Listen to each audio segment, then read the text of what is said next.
घोंसले के भीतर दो नन्हे बच्चे चिंकू और पिंकू भूख के मारे बिलख रहे थे। मम्मा, भूख लगी, क्या कुछ खाने को मिलेगा मम्मा? पेट में कुछ नहीं है मम्मा, कुछ ला दो ना। चिकी की आंखें भर आईं। हे भगवान, मैं क्या करूं? कैसे बताऊं कि बारिश शुरू हो गई है, लेकिन मेरे बच्चों का रोना मुझसे देखा नहीं जाता। भीगूंगी, गिरूंगी, चाहे जो हो, लेकिन मैं भूखा नहीं देख सकती। रुको मेरे लाल, मम्मा कुछ ले आएगी, चाहे जान ही क्यों ना चली जाए।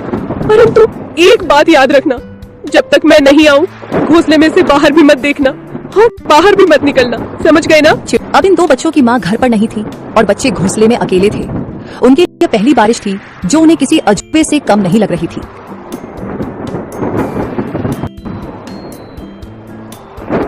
चिंकू बार बार गर्दन बाहर डालकर देख रहा था। अरे ओ पिंकू, सुन रे, ये क्या चीज ऊपर से टपक टपक गिर रही है? कोई रो रहा है क्या? पिंकू घोंसले के कोने में दुबक कर बैठा था। अबे मूर्ख, रोने की आवाज नहीं है ये, बारिश है बारिश, आसमान बरस रहा है।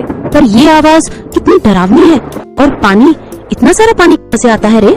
मत देख बाहर, मम्मा ने कहा था बिजली चमकी तो घोंसले समेत भस्म हो जाओगे। चिंकू सहम गया। हवा के साथ पानी की बौछारें घोंसले पहुंचने लगी थी। दोनों भीगने लगे। मम्मा कब आएगी पिंकू? भूख लग रही है यार, और डर भी। पिंकू कुछ नहीं बोला। उसकी आंखों में चिंता थी। मम्मा ने कहा था कि अगर मैं देर से लौटूं तो घबराना मत, चुपचाप बैठे रहना, डर से बड़ा कोई शिकारी नहीं होता। चिड़िया खाना लेने के लिए चली जाती है। चिकी चिड़िया को जंगल में कुछ गेहूं मिले। उसने वो गेहूं को अपनी पतली टांगों में पकड़ा और तेज बारिश में फिर से बच्चों के पास लौटने की ठान ली। बारिश और हवा में अपना जोर दिखाना शुरू कर दिया था। उसे ना चाहते हुए भी एक पेड़ की डाल पर बैठना पड़ा। हे राम, बच्चे अकेले हैं, घोंसला खुला है और ये बारिश बढ़ती ही जा रही है। यदि बारिश थोड़ी सी भी कम हो तो मैं सीधी दौड़ती हुई उड़कर अपने बच्चों के पास पहुंच जाऊंगी। तभी बगल की डाली पर टोनी तोता फुर्र से आकर बैठा। अरे टुनी बहन, तू यहाँ क्या कर रही है इस तूफानी बारिश में? तुम्हें होश भी है कि बच्चे अकेले हैं? टोनी भाई, क्या करूं, उड़ नहीं पा रही, पंख गीले हो गए हैं। बहन, कल की बात बताऊं, मैं कबूतर के घोंसले के पास से जा रहा था। क्या हुआ वहाँ? बहन, एक सांप आया था, बहुत लंबा और काला, चुपचाप डालियों के पीछे पीछे सरकता हुआ सीधा घोंसले तक पहुँच गया। किसी ने देखा नहीं? मैंने देखा, मैं ऊपर ही उड़ रहा था।